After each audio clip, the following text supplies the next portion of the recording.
Muito bom dia para você, meu irmão, minha irmã.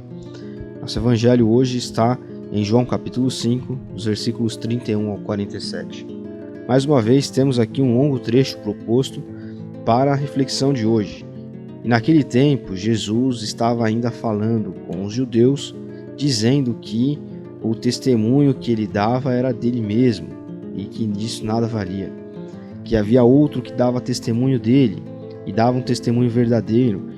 E ele estava se referindo a João Batista, São João Batista, que deu o testemunho da verdade e era como uma lâmpada acesa para trazer alegria para aquelas pessoas da época, falando sobre o Messias que estava para chegar. E Jesus deu testemunho de si, inclusive fazendo alguns milagres que apenas um Messias poderia fazer, pelo menos isso segundo a tradição dos judeus, a tradição daqueles homens estudiosos dos escritos sagrados do povo de Israel, que inclusive continham ali as leis divinas, as leis de Yahvé.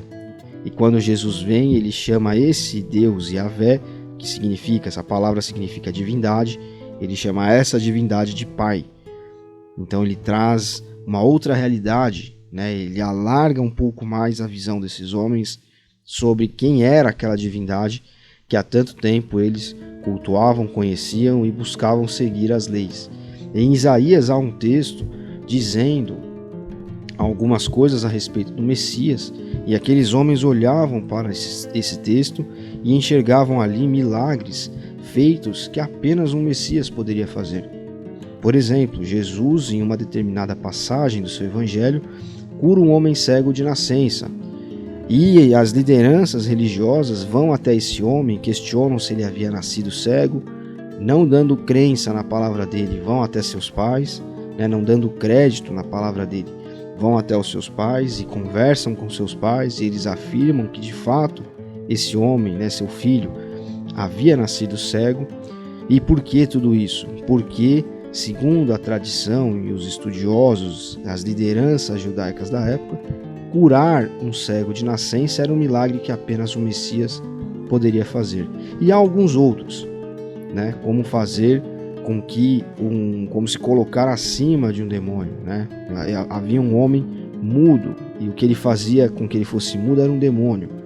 E Jesus então sabe que aquele homem está endemoniado e pede para aquele demônio ir embora. E outros milagres, como fazer um coxo andar, uma pessoa que tinha deficiência nas pernas andar, enfim. Eu estou dizendo tudo isso porque Jesus está falando sobre o seu testemunho dado para aquelas pessoas naquela época, e as pessoas vendo isso não creram nele.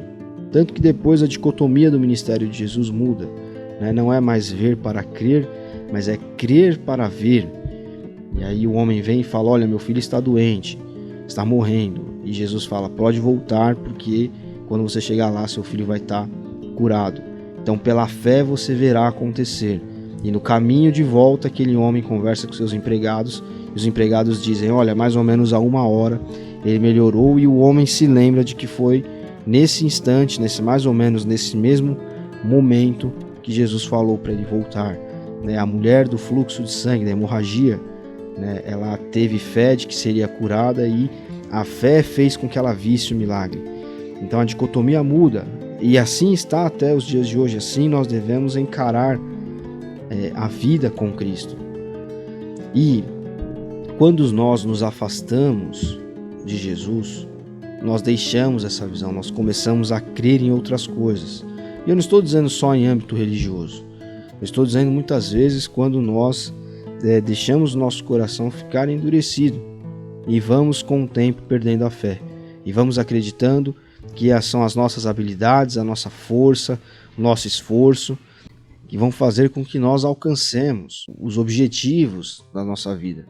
Ou nós colocamos os objetivos acima de tudo, ou colocamos pessoas, enfim, nosso coração vai formando novos ídolos, Então antes de crer no poder de Deus, eu creio na ciência, por exemplo. Isso nós vimos muito na pandemia.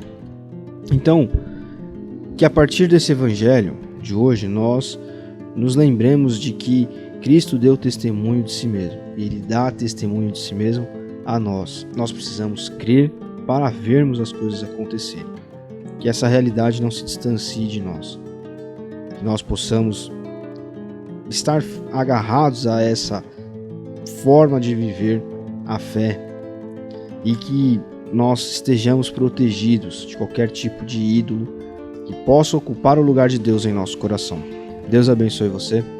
Até amanhã.